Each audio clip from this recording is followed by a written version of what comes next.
অনেক দিন থেকেই নিভান বলছে যে মা আমাকে ঘুরতে নিয়ে চলো, কারণ আমি নাকি প্রচুর ঘুরতে যাই ওকে না নিয়ে। মানে অ্যাকচুয়ালি আমি যে ঘুরতে মানে ক্লাস করাতে যাই সেটাকে নিভান মনে করে মা বোধহয় ঘুরতে যায়, আমাকে বোধহয় নিয়ে যায় না।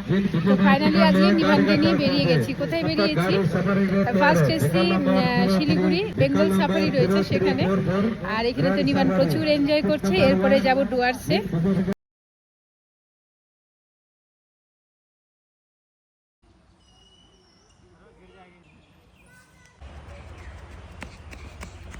আর এই যে এখানে এরকম টাইপের প্রচুর গাড়ি রয়েছে, প্রচুর গাড়ি।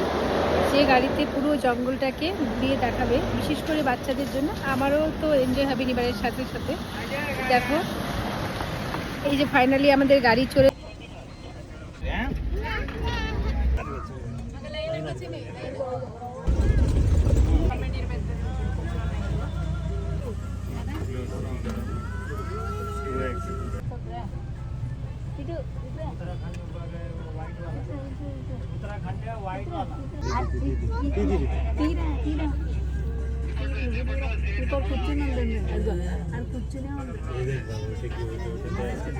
মাম্মা দেখেছো চিতা?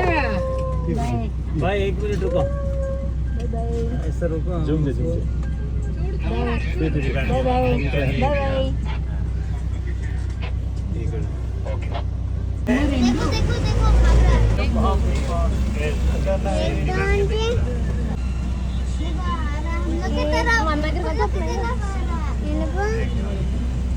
ऐसा रुको।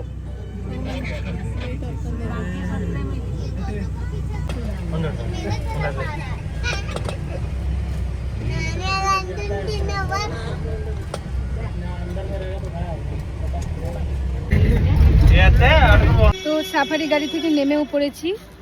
আর গাড়িতে উঠে আজকে প্রচুর এক্সপিরিয়েন্স হয়েছে। আর একটা ভয়ঙ্কর অভিজ্ঞতা হয়েছে, সেটা হচ্ছে ফার্স্ট টাইম এরকম দেখলাম যে মানে এতদিন ভিডিওতে দেখতাম যে গাড়ির সামনে রয়্যাল বেঙ্গল এসে যায়। আজকে আমাদের এবং আরেকটা গাড়ির সামনে রয়্যাল বেঙ্গল এসে গেছিলো। সে যে কি ভয়ঙ্কর অভিজ্ঞতা, সেই সাথে ভীষণ ভালো লেগেছে। আমার যেরকম ভালো লেগেছে ঠিক তার থেকে অনেক বেশি ভালো লেগেছে নিভান ভীষণ এনজয় করেছে। আর গাড়ি থেকে নেমে ওর জল তেষ্টা পেয়ে গেছে। আর যেহেতু ওয়াটার বটল বা কোনো কিছু ফুড নেওয়া বারণ, ক্যারি করা বারণ, যার জন্য আমরা ওয়াটার বটল ক্যারি করিনি। ও ওখানে জল খাচ্ছে। তো খুব ভালো লেগেছে, ভীষণ সুন্দর। আসো আসো আসো আসো, দৌড়া তাড়াতাড়ি।